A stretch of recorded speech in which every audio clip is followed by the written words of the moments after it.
જામનગરમાં કેબિનેટ મંત્રી શ્રી મુળુભાઈ બેરાના અધ્યક્ષસ્થાને જિલ્લા અને તાલુકા કક્ષાના શ્રેષ્ઠ શિક્ષકોનું સન્માન સમારોહ યોજાયો।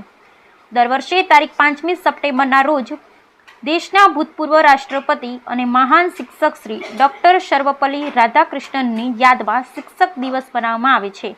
આજના દિવસે દરેક ગામ શહેરમાં શિક્ષકોનું ઋણ સ્વીકાર કરવા અને તેમના પ્રત્યે કૃતજ્ઞતાની લાગણી વ્યક્ત કરવા માટે શાળા કોલેજોમાં વિવિધ કાર્યક્રમનું આયોજન કરવામાં આવે છે।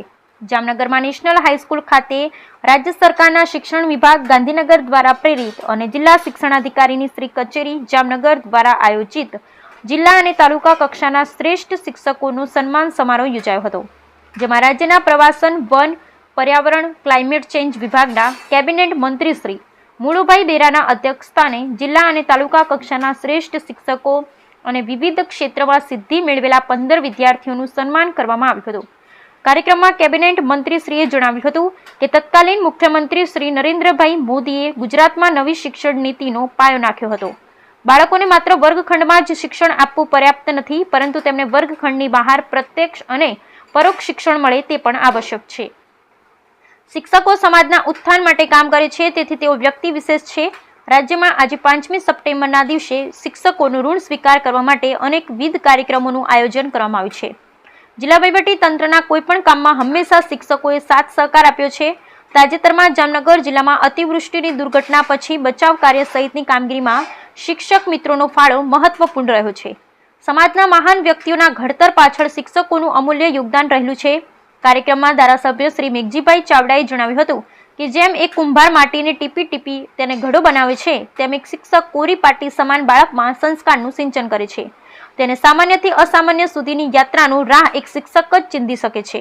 તત્કાલીન મુખ્યમંત્રી શ્રી નરેન્દ્રભાઈ મોદીના માર્ગદર્શનમાં રાજ્યમાં કન્યા કેળવણી મહોત્સવ, ગુણોત્સવ, વાંચે ગુજરાત અને શાળા પ્રવેશોત્સવની શરૂઆત કરવામાં આવી હતી। આજે તેના સુખદ પરિણામો રાજ્યના અનેક બાળકોને મળ્યા છે અને તેનું સમાજમાં પોતાનું અમૂલ્ય યોગદાન આપી રહ્યા છે। કાર્યક્રમમાં જિલ્લા કક્ષાના શ્રેષ્ઠ શિક્ષક શ્રી ભાવેશભાઈ પનારા, તાલુકા કક્ષાના શ્રેષ્ઠ શિક્ષક શ્રી દીપકભાઈ ધારવિયા અને શ્રી રાજેન્દ્રસિંહ ઝાલાનું શાલ ઓઢાડી પ્રમાણપત્ર સન્માન રાશિ અર્પણ કરી તેમનું સન્માન કરવામાં આવ્યું હતું। ઉલ્લેખનીય છે કે જિલ્લા કક્ષાના શ્રેષ્ઠ શિક્ષક તરીકે પ્રથમ ક્રમાંક મેળવેલ શ્રી ભાવેશભાઈ પનારાએ તેમને મળેલ ₹15,000 સન્માન રાશિ તેમની કર્મભૂમિ નેસડા પ્રાથમિક શાળા લાલપુરના વિકાસ માટે અર્પણ કરી હતી। તેમજ ભાવેશભાઈએ પોતાની કામગીરી અને તેમના અનુભવો મંચસ્થ મહેમાનો સમક્ષ વ્યક્ત કર્યા હતા। કાર્યક્રમની શરૂઆત મંચસ્થ મહેમાનોના હસ્તે દીપ પ્રાગટ્ય કરીને કરાઈ હતી। ત્યારબાદ પ્રાર્થના ગીત અને સ્વાગત ગીત રજૂ કરાયું હતું। વર્તમાન પોષણ માસની ઉજવણીના ભાગરૂપે મહેમાનોનું કઠોળ બાસ્કેટ આપી ભાવભીનું સ્વાગત કરાયું હતું। સમગ્ર કાર્યક્રમનું સંચાલન શ્રી હરિદેવ ગઢવીએ કર્યું હતું। ઉક્ત સમારોહમાં જિલ્લા પંચાયત પ્રમુખ Shrimati Meben Garsar, mayor Shri Vinodbhai Khimsuriya, deputy mayor Shrimati Krishnaben Sodha, Jamnagar મહાનગરપાલિકા શિક્ષણ સમિતિના ચેરમેન શ્રી મનીષભાઈ કનખરા, જિલ્લા કલેક્ટર શ્રી બી કે પંડ્યા, જિલ્લા શિક્ષણાધિકારી શ્રી વિડજા અગ્રણી શ્રી રમેશભાઈ મુંગરા, શ્રી ડોક્ટર વિમલભાઈ કખરા, શિક્ષક સંઘના પ્રમુખશ્રીઓ, શિક્ષકગણો, વિદ્યાર્થીઓ, સંસ્થાના કર્મચારીગણ અને બહોળી સંખ્યામાં નાગરિકો હાજર રહ્યા હતા।